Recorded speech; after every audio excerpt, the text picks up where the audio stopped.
Sasa leo tutajifunza kuhusiana na valve.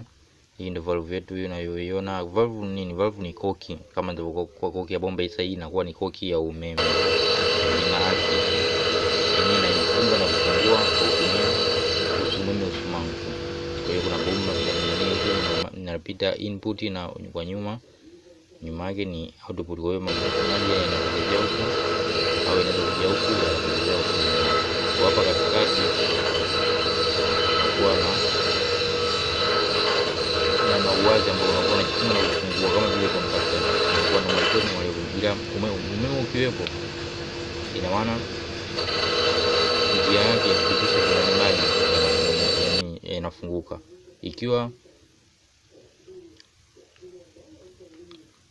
umeme hamna, maana yake inakuwa imejifunga, maji yanakuwa yapita.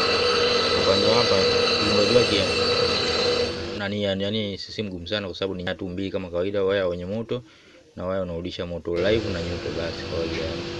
Basi ila tu kule ndio kwa hiyo pamoja na kwenye supply ndio utakuwa yote picha ya hiyo kwa either limit switch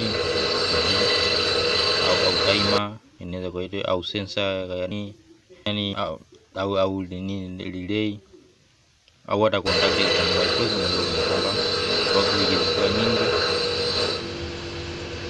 na tunafanya kazi hiyo. Hii itakuwa sana kwenye mifumo ya hydrologic pressure na mifumo ya pressure kwa jumla.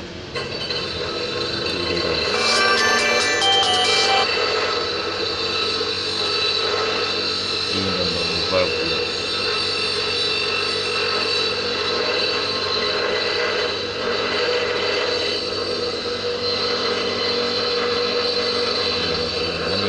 Kama kwa bomba zile zina uwepo.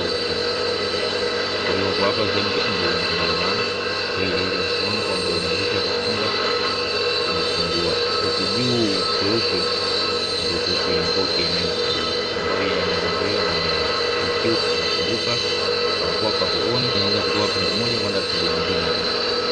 Kwa hiyo unaona tundu la kwanza huko unaweza kufunga ngapi? Mawili.